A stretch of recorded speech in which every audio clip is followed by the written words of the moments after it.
سمجھ گئے آپ؟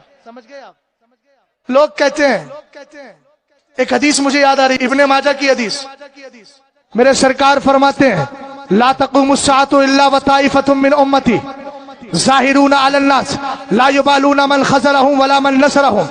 سرکار فرماتے ہیں لوگوں قیامت اس وقت تک نہیں آئے گی، قیامت جب بھی آئے گی تو قیامت سے پہلے تک دنیا میں ایک جماعت ایسی رہے گی جو حق پر قائم ہوگی، حق پر قائم ہوگی۔ ایک حدیث میں ہے لا تزال طائفة من امتی قوامة علی امر اللہ، قوامة علی امر اللہ لا یضرها من یخالفهم۔ فرمایا لوگوں سنو، قیامت تک ایک جماعت قائم رہے گی۔ میں نے کہا یہ وہی جماعت ہے جس کو کسی زمانے میں حضرت ابوبکر صدیق اکبر نے چلایا تھا، کسی زمانے میں عمر فاروق اعظم نے چلایا تھا، چاروں خلفاء نے چلایا تھا، خارجیوں کی دھجی اڑاتے ہوئے حضرت مولا کائنات نے چلایا تھا۔ آگے بڑھے میدان کربلا میں یزیدیوں کا تختہ پلٹتے ہوئے حضرت امام حسین نے چلایا تھا۔ اور ایک شعر میں میں نے کہا تھا، ایک شعر میں میں نے عقیدہ اور نظریہ دیا ہے، سر کٹ گیا ہے پھر بھی تلاوت سبا پہ ہے، سر کٹ گیا ہے پھر بھی تلاوت سبا پہ ہے، مرتا نہیں شہید دکھایا حسین نے، بتایا نہیں دکھایا۔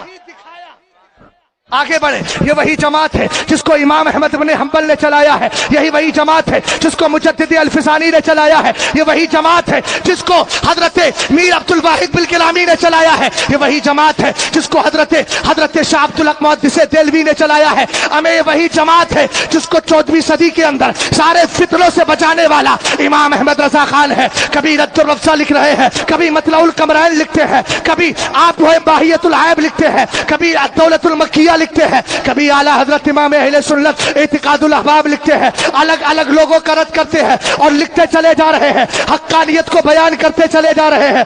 الحمدللہ یہ وہی جماعت ہے جس کے لیے سرکار نے کہا میری امت کی ایک جماعت قیامت تک حق پر قائم، لوگوں پر غالب۔ اب ظاہرون علی الناس، اس کی تصریح کر دو، توجہ فرمائے گا، ظاہرون علی الناس اس کی شرح میں فرمایا گیا لوگوں پر غالب رہیں گے کا مطلب یہ ہے غالبون، ظاہرون لوگوں پر غالب رہیں گے، اس کا مطلب یہ ہے لا یتسترون، لا یتسترون، لا یتسترون۔ توجہ فرمائیں، ارے بہت اہم جملہ دے رہا ہوں، اللہ کرے آپ کے ذہن سے نکلے نہیں، آپ کے ذہن میں بیٹھ جائے۔ لا یتسترون، وہ چھپیں گے نہیں، وہ چھپیں گے نہیں، ذہنوں میں چھپ جائیں گے۔ میں پوچھنا چاہتا ہوں تاج الشریعہ نے کتنے فوٹو کھنچوائے ہیں؟ اونچا بولو، کوئی کھنچوایا نہیں کھنچوایا؟ میں پوچھنا چاہتا ہوں تاج الشریعہ نے کتنے چینل چلوائے؟ آپ کہیں گے کوئی چینل نہیں چلا، ویڈیو بنی، تصویر بنی، نہیں، اس لیے یاد رکھنا کوئی چینل بنا کر مشہور ہونے کی کوشش کرے تو وہ چینل والا پیر تو ہو سکتا ہے مگر دلوں والا پیر نہیں ہو سکتا۔ تاج الشریعہ نے فوٹو کی مخالفت کی، ٹی وی کی مخالفت کی، مگر جب دنیا سے گئے تو جنازے نے بتا دیا جو اللہ والا ہوتا ہے اس کو ٹی وی کی ضرورت نہیں ہے، ہم دنیا کے اندر گھر گھر میں اس کے ذکر کو پہنچا دیتے ہیں، اور نعرہ کسی اور کا نہیں، بستی بستی قریہ قریہ کا نعرہ تاج الشریعہ کا لگتا ہے، کسی اور کا نہیں لگتا۔ نعرہ تکبیر، نعرہ رسالت، بستی بستی قریہ قریہ، شریعہ تاج الشریعہ، علم کا دریا، علم کا دریا، تاج الشریعہ علماء اہل سنت، زندہ باد، خلیفہ حضور تاج الشریعہ، زندہ باد، استاد محترم جامعۃ الرضا بریلی شریف، زندہ باد، نعرہ تکبیر، نعرہ رسالت۔ یہ میں جو بولا ہوں یہ سب عنوان الگ الگ سے دیے گئے تھے، کوئی یہ نہ سمجھے کہ مولانا کبھی ادھر سے ادھر جا رہے۔ الحمدللہ تاج الشریعہ کا دیوانہ کسی ایک موضوع پر گفتگو سے ذرا بھی نہیں ہٹے گا۔ الحمدللہ یہ آپ کے لیے نہیں، میں کہتا ہوں جو بھی اعلیٰ حضرت سے محبت کرتا ہے، فتاوی رضویہ پڑھتا ہے، بدعقیدہ دیوبندیوں کے لیے پوری دنیا میں اگر سن رہے ہو تو ان کے لیے کچھ جڑ جاتے ہیں نا، اور کچھ کے کانوں تک آواز پہنچ جاتی ہے، بعد میں پہنچے پھر بھی بریلویوں سے ٹکرانے کی کوشش مت کرنا۔ ہماری عوام کو تم کہہ سکتے ہو دلیل کہاں ہے، مسلک اعلیٰ حضرت کے ان پاون علماء کے پاس آؤ، دلیل پر دلیل دیتے جائیں گے تو خود ہی بے دلیل ہو جائے گا۔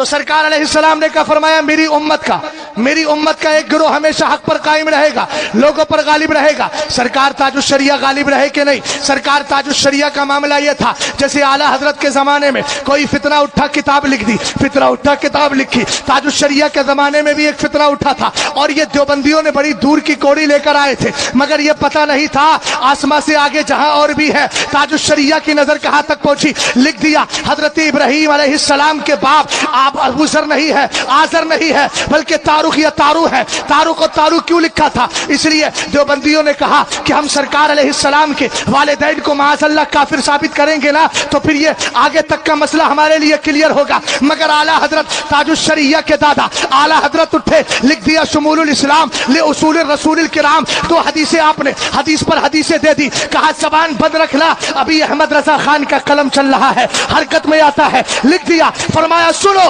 سرکار علیہ السلام کے ماں باپ ایمان والے ہیں۔ اب سمجھتا کیا ہے؟ آمینہ امن سے بنا ہے اور آمینہ کا بیٹا فاطمۃ الزہرا، آمینہ کا بیٹا فاطمۃ الزہرا کا باپ یہ مصطفیٰ کریم علیہ السلام ایسے ہیں، ان کی ماں نے ایسا بیٹا دیا ہے جو کائنات میں امن پھیلا رہا ہے۔ اور سنے باپ کا نام عبداللہ ہے۔ حدیث کو اٹھائیے، احب الاسماء الی اللہ تبارک و تعالی عبداللہ و عبد الرحمن۔ سرکار فرماتے ہیں اللہ کے نزدیک سب سے پیارا نام کیا ہے؟ عبداللہ ہے، دوسرا نام عبد الرحمن ہے۔ ہم نے کہا مصطفیٰ کے باپ کا نام، مصطفیٰ کے والد محترم کا نام، مصطفیٰ کے والد ماجد کا نام عبداللہ رکھا گیا۔ اس میں حکمت یہ تھی زمانے کو پتہ چل جائے ارے عبداللہ اللہ کا بندہ، اس کو تم کچھ اور نہ سمجھو، یہ دین ابراہیمی پر ہے، اللہ کی توحید کا اقرار کرنے والا ہے۔ اب انہوں نے دیکھا یار یہاں تو قدغن لگ گیا، تو کہا چلو اوپر چلو۔ وَإِذْ قَالَ إِبْرَاهِيمُ لِأَبِيهِ آزَرَ تَتَّخِذُ أَصْنَامًا آلِهَةً کہ دیکھو قرآن کہہ رہا ہے، کیا بولا؟ قرآن کہہ رہا۔